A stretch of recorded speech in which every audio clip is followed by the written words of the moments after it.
Gentlemen, balancing energy security, affordability and sustainability represents one of the most complex challenges facing the leaders of the state.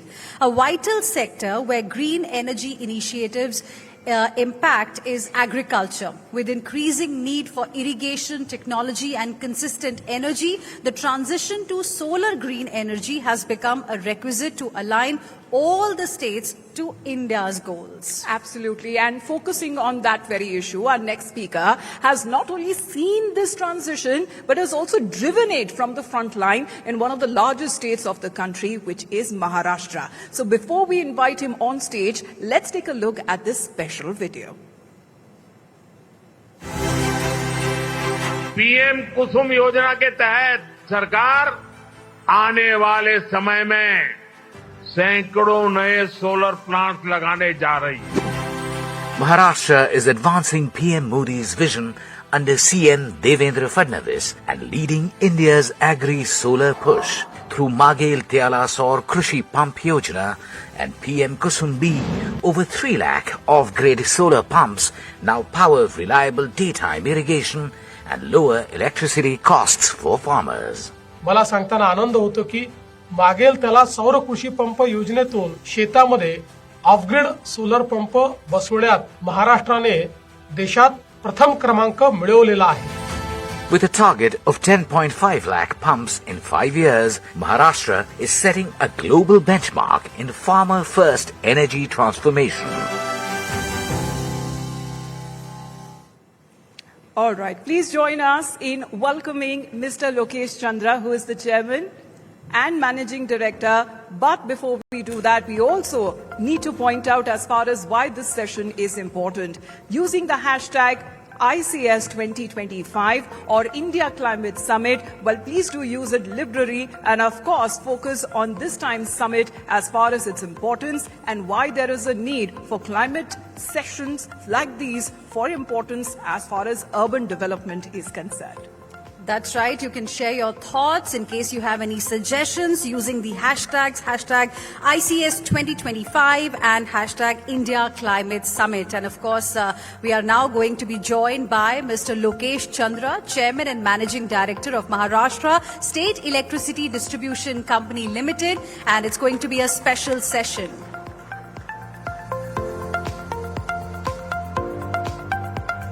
Well, a big round of applause for Mr. Chandra joining us here on stage. And the special session which is on Powering Green Shift, Maharashtra Solar Surge for Sustainable Agriculture. Well, Hina would be moderating this vital exchange. Thank you, Amitabh. Thank you, Mr. Lokesh Chandra, for joining us here today. So we are going to be focusing on powering the green shift, Maharashtra's solar surge for sustainable agriculture. Before I begin this discussion, ladies and gentlemen, let me tell you a little bit about what Maharashtra is up to these days and why other states should also be looking at this new Maharashtra model that we are going to be discussing. So Maharashtra has committed to 100% renewable power for irrigation by 2026, and that's something that we are going to be discussing this evening. Sir, firstly, 2026 is just around the corner. It's already middle of 2025 that we are talking about. Tell us a little bit about this ambition of the state. Are we on track to meet the target? Thank you, and let me start with thanking Times Now for inviting, sharing our Maharashtra experience with the audience who are in the room and through this medium to the other states and people. Just to give a perspective, in fact, let me share some data. Maharashtra is having the highest consumption in the country. The Maharashtra Distribution Company is second largest in the Asia, and the energy consumption which we are having and the industrial growth which we are targeting in next 5 years, where Maharashtra is aspiring to be $1 trillion economy, our energy consumption is going to be higher than number of European countries. Like, to name few, Italy, Spain, UK, and we also surpassing the consumption of Australia and Turkey. So when we are talking this kind of consumption, our agricultural consumption is also highest in the country. Out of total energy consumption, 30% energy consumption is for the agriculture sector. And we are having more than 1.5 crores farmers. Out of these, 45 lakh farmers are our consumers who are having the agriculture pumps. Now, most of the time, the electric supply to the agriculture sector is done in two phases.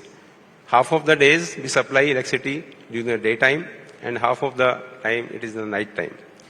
For the decades, not only in Maharashtra, in most of the states where farmers keep on demanding for daytime power supply, but it's not possible due to the system constraint. At the same time, we have to also optimize the cost of power supply.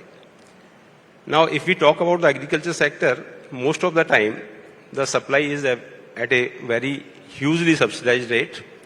To give you some figures, if my average cost of power supply is 9.5 rupees, the first cross-subsidy burden goes on the industries and other commercial consumers, which makes it around 5.50 rupees. Then again, the government has to subsidize this tariff to charge only 1.50 rupees from the farmers. Now, this kind of cross-subsidy burden, when we are looking into this, and we have to make the supply to the agriculture sector sustainable, we decided to switch over to the solar. Now, as you are rightly pointing out, we have taken a very, very ambitious target of shifting this 100% agriculture load, which is to the tune of 16,000 megawatt in Maharashtra, for supplying all the farmers daytime reliable power. We have decided that we will be switching over to the solar energy. And the program is known as Kusum C in Government of India program, and in Maharashtra we call it Mukhyamantri Saur Krishi Vahini 2.0 program. Now, what is happening in this program is actually we are creating smaller decentralized solar parks near the substations where we are going to meet the agriculture load. And we have identified the substation where the agriculture load is substantial, and we are creating the capacity by way of these small decentralized solar parks. Now, the target which we have taken is almost 100% load to be transferred to the solar. When we started this program, as you are asking the timeline, why and how it is possible, we started this program in mid of 2023 when we launched this program.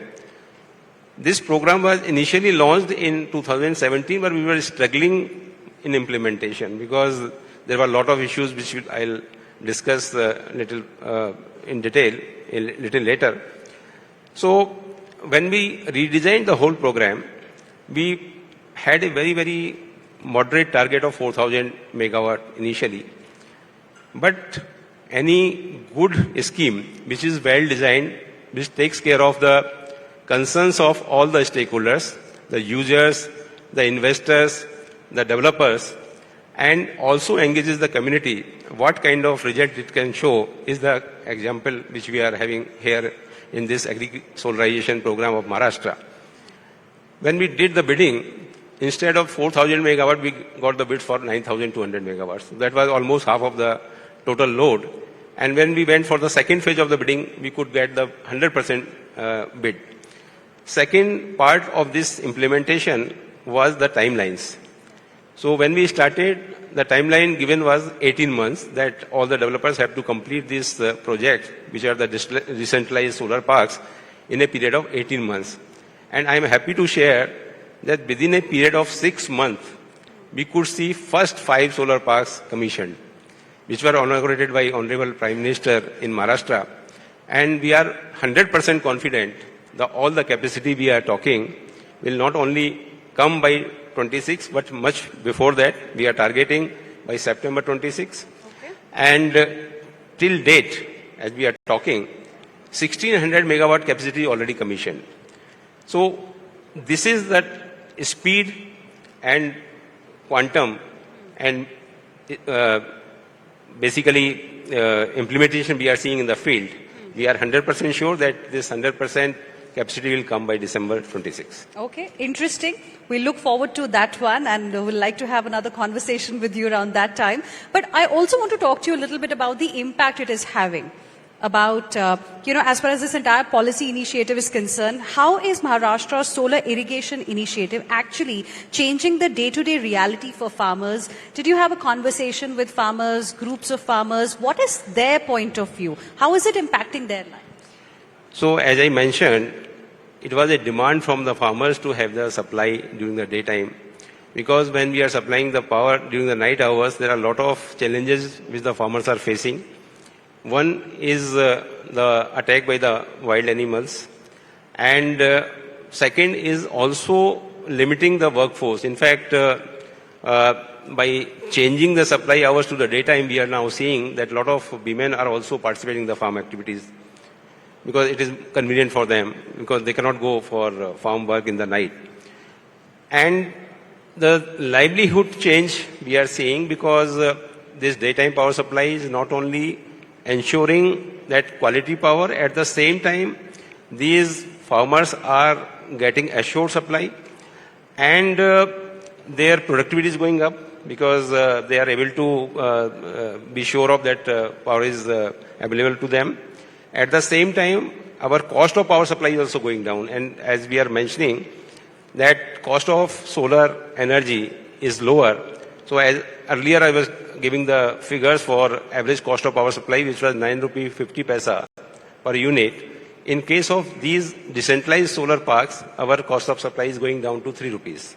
So there is a huge saving in the power purchase cost, which is also ensuring that a huge investment is happening in the rural areas. In fact, for this 16,000 megawatt decentralized solar parks, we are having an investment almost 68,000 crores in Maharashtra. And this is going to create more than 70,000 rural sector jobs. So these farmers, they are getting assured supply, they are getting daytime power supply. At the same time, there are a lot of employment opportunities in the rural areas. And in the scheme, we have also a very specific provision.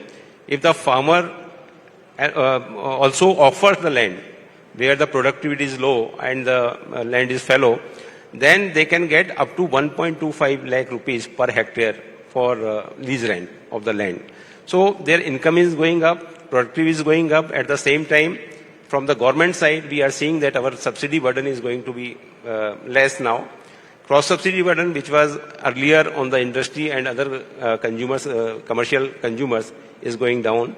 So it's a win-win situation. In fact, for the farmers, their livelihood is improving. For the government side, we are also seeing the financial burden is going to be less. So your subsidy burden is going down, your power purchase cost is going down. For Yes. farmers, it has, proved to be quite beneficial as well. So in a way, we can say there are tangible economic benefits that the state is also getting because of this. You also spoke about employment, job creation. Any targets, any data that you can share with us? So we have estimated this, all the decentralized solar parks which we are creating, there will be around 3,000 locations, and they are widespread across the state. And they are to be maintained for next 25 years because these power purchase agreements are for 25 years. So this is going to create a permanent kind of requirement for the manpower, skilled manpower for maintaining these solar parks. And we have estimated that this is going to create minimum 70,000 rural area jobs. We are also started a skilling program. In fact, recently we have launched Maha Sky program where we are creating skills in the rural youth so that we can get the skilled manpower. At the same time, the job opportunities are created in the rural villages so that locally they can be employed. You also briefly spoke about the challenges. If you could give us more details, what kind of challenges did you face on the ground? Are you still facing any big hurdles? You said that the program was thought about or launched in 2017. You could only start it in 2023. So what were the challenges then, if there are any challenges that still remain? So in fact, when we started in 2017 and for almost 6 years we could not see much traction in the scheme, we realized there is something wrong with the planning or the design of the scheme. So we redesigned the scheme totally, overhauled the scheme. We had a detailed discussion with the various stakeholders. We also realized that most of the time these developers who are participating are not getting the financial closure. There are basically risk involved in financing these projects, and the major challenge was the availability of the land. So after winning these bids, these people were not getting the land, and then we decided that we should look for the government land. So for this, in fact, we used the PM Gati Shakti portal. We had a integrated portal designed in MSCDCL for making the land available. And we also linked this PM Gati Shakti portal with our land portal and the Revenue Department land portal. We identified government land parcel in the near vicinity of this substation, which we identified this program within a 5 to 10 kilometer range. And you will be surprised to know that how the technology can help you. We, within a period of 3 months, we identified 40,000 acres of land, which was not only identified, technically we did the feasibility. We got the land allotment from the district collectors, and we got the leasing done. We also created a special purpose vehicle for taking this program further, because we realized that we have to have a presence of big players in this program. So we aggregated the capacity. We started the concept. Initially we were doing the bidding substation wise, where the capacity was very small, 1 megawatt, 2 megawatt. So we created clusters of these substations where we were offering 200 to 250 megawatt of a capacity. We created 22 such clusters where we identified the land, leased the land to these special purpose vehicles. We also realized that major hurdle was getting all the necessary permissions. So after getting the basically order, the permissions were all taking a lot of time. So again we created a special portal. We made the whole process online. All the permissions in this case where we are offering the government land were upfront given to the bidders. In fact, this data room which we created by way of this portal, any bidder upfront could see the availability of land, the permissions which are available, all the documents uploaded. And then they were asked to bid.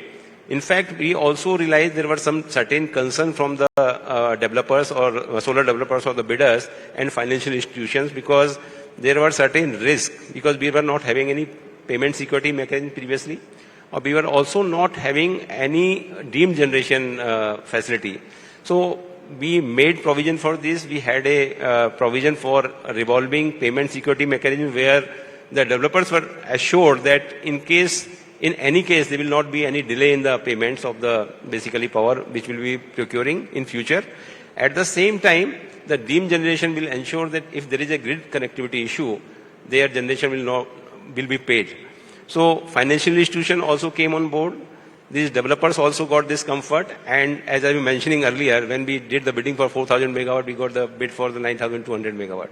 So that's how, if you plan properly, if you mitigate the risk, if you have put in payment security mechanism in right way, you get the success. In fact, and after we did all this, we also realized there is a necessity for involvement of the local communities. So we made a provision of special development grants for the Gram Panchayat. Okay. Wherever we were taking these projects, so we made a provision of 5 lakh rupees per year for next 3 years, so that these Gram Panchayat are also ensure that the project is commissioned in time. At the same time, we also had a early commissioning incentive in this scheme, where the developers were incentivized. If you are commissioning before the commissioning date of 18 months, you get a incentive for 3 years in terms of 25 paisa per unit. And at the same time, we are also had the linkage with the Kusum-C program of the Government of India, Okay. where the central financial assistance of 1 crore per megawatt are available if you commission within the timelines. So all these incentives worked very well, and we are seeing that not only the projects are commissioning before time, all the necessary financial assistance also flowing to them. In fact, we are getting the necessary assistance from Government of India. Okay. And the developers are also getting the That money in time. sounds very interesting and promising as well. These days, we're also seeing states willing to learn best practices from other states. Has any state shown any kind of interest to learn a little bit about this Maharashtra model when it comes to, 100% renewable energy in the irrigation space? So, in fact, Government of India has already recognized this project as a best practice. They have already issued instructions for replication of this model. Certain states, they have already visited us. In fact, we have shared our experience. To name few, Karnataka, Uttar Pradesh, Rajasthan, Tamil Nadu. And I'm happy that most of these states are now using this model and trying to go for the decentralized solar parks to meet the agriculture demand. And I think this is the right way of meeting the agriculture demand, because most of the DISCOMs face the lot of issues with the agriculture load because recovery is very low. At the same time, you have to ensure that they get the due daytime power supply. By way of switching over to the solar, the load pattern is perfectly matching with the seasonal pattern, because solar generation is low during the monsoon season. At the same time, you don't need the much power for the irrigation purpose during the monsoon. So we are realizing that, and also whenever the power is not required for the agriculture load, now we are also having provision for the storage facilities. So we are creating distributed storage along with the distributed renewable energy projects, so that this power can be stored and used for the peaking power requirement. But it was interesting to see some non-BJP ruled states also trying to learn this Maharashtra model.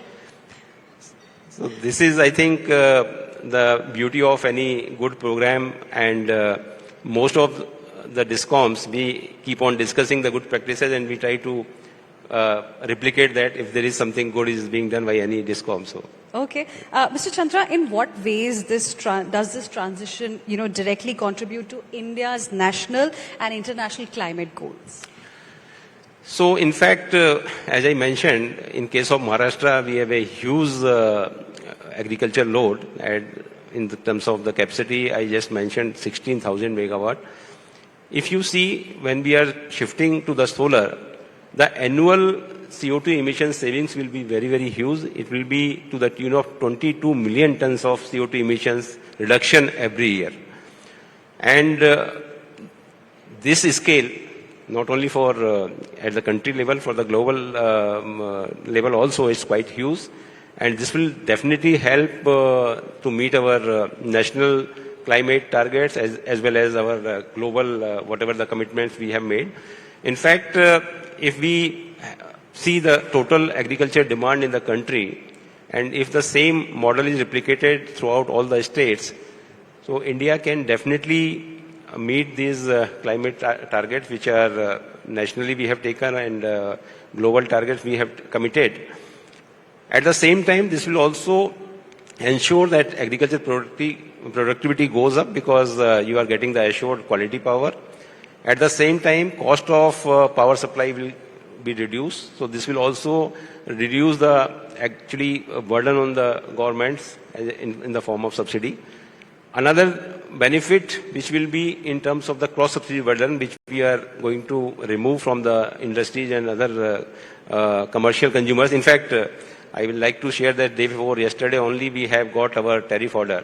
And first time in the history of any DISCOM like Maharashtra, we are reducing our power tariff. In fact, we are, for the residential sector, our reduction is minus 10% in first year.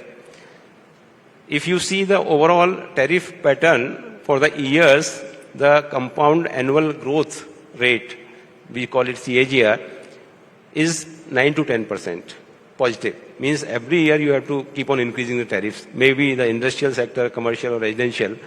First time in Maharashtra, we are having a negative CAGR of 2%. Next 5 years, there will be no increase in the industrial tariff. On the contrary, we are going to have a 8% reduction in the industrial tariff by year 2029 and 30. Same time, we are having for the residential sector, the reduction will be 26%, and for commercial sector will be 8%. On the contrary, if you have seen the business as usual, it could have been almost 50% increase in the tariff. So this is the, in fact,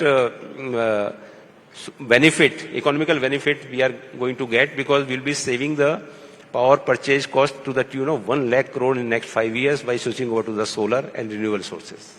In fact, I wanted to ask you about that as well, because, when that news came, we did discuss it on our channel as well, that if Maharashtra can, why can't other states do the same thing? Because there are some states which are in fact increasing the power tariff, and it is, adding more burden to the common man.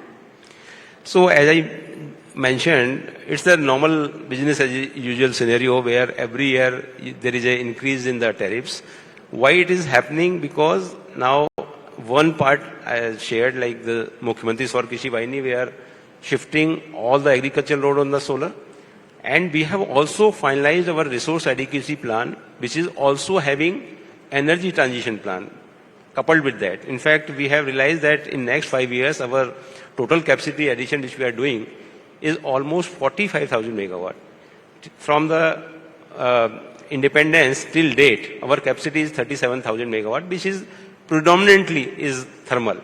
Now in next 5 years, the capacity which we are adding around 45,000 megawatt. Out of this, 36,000 megawatt is the renewable energy, which is not only sustainable energy, but affordable. In fact, it's a cheaper energy. We are going to use a lot of solar energy, wind energy, pump storage and battery storage, because you need the power 24/7, and these power like the solar or wind are available during certain periods.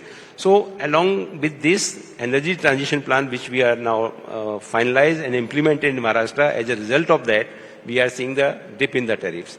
And I'm sure most of the states are also working on in the same way, and they should also be able to reduce the tariff, which should be giving a lot of relief to the common man. And how much will it cost the government? So government is not costing anything. At the same time, it is saving to the government to the tune of 4,000 to 5,000 crores of subsidy reduction every year. So power purchase cost saving we are passing on to the consumers. At the same time, the cost subsidy burden to the government is getting reduced. So it's a win-win situation. In fact, this sustainable model is also affordable actually.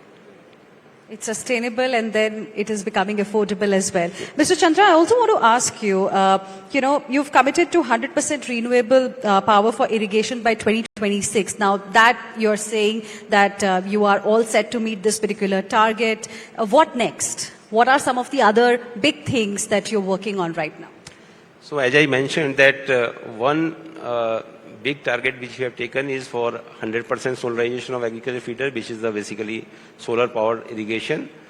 Another program which you have just shown in the film, we have decided that for all the new agriculture connection, we are going to give through the off-grid solar pumps. So at the moment, at the national level, if you see, the total pumps installed, which are the solar pumps, is 9.8 lakhs. Out of that, 5.6 lakhs is only in Maharashtra, and in last 1 year, we installed more than 3 lakh pumps. So this is also helping us in reducing our burden on the grid. At the same time, our losses are going down. In fact, another benefit of this renewable energy or this decentralized solar program which we have taken for the agriculture, we are also having lot of reduction in our T&D losses, because now the power is locally generated and fed into the grid and consumed locally. So we are saving in the T&D losses. At the same time, the investment which is required for the transmission lines is also not required, because there is no transmission extending required when we are meeting this load locally. Now, next 2 or 3 big things which we have done is basically going for the pump storage, because we have seen that by shifting to the solar during the daytime, for the agriculture during the daytime, lot of energy will be surplus available when we are not using it for the agriculture purpose. So we have 28,000 megawatt hour pump storage schemes which we have finalized. And again, I am happy to share that all these programs which we have designed almost 2/3 is happening in Maharashtra. So in terms of this resource adequacy plan implementation, which we have finalized, total investment required in next 5 years is 3,30,000. Out of this 2/3 investment is going to happen in Maharashtra. So in terms of job creation, this will be almost 7 lakh jobs will be created locally, which will be available in the rural areas. And definitely this will help us in reducing the power cost further. In fact, we are also working on this along with the distributed renewable energy project with the distributed battery storage. And again, when we did the bidding and the scale and quantum which we have in Maharashtra, we got one of the lowest bids in the country.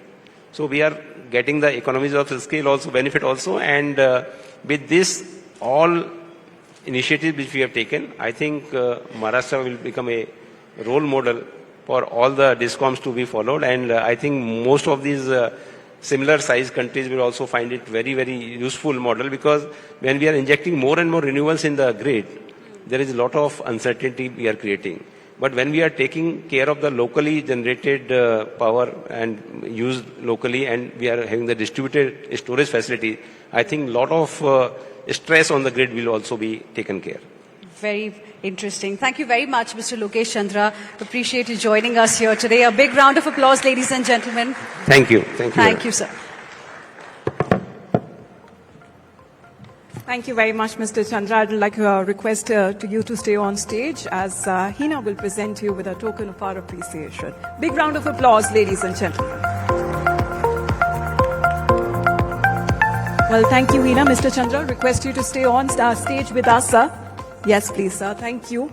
And I would like to invite on stage now the Managing Editor, Times Network, Chief Business Officer, Times Influence, Mihir Bhatt, to join Mr. Chandra on stage, please. Big round of applause, ladies and gentlemen, because tonight we reflect on new models of sustainable development. It is important to recognize the leaders driving real change on ground. And on this prominent platform, Times Network is proud to felicitate a trailblazer from the energy sector who has been pivotal in advancing renewable energy, a cornerstone of Maharashtra and India's path toward carbon neutrality and net zero targets. Please join me in honouring Ms. Abha Shukla, Additional Chief Secretary, Energy, Government of Maharashtra, for her outstanding contributions to the adoption and promotion of renewable energy. And a big round of applause. Mihir has presented the plaque of recognition to Mr. Chandra, who is, of course, has received this felicitation on behalf of Ms. Shukla. Thank you very much, gentlemen.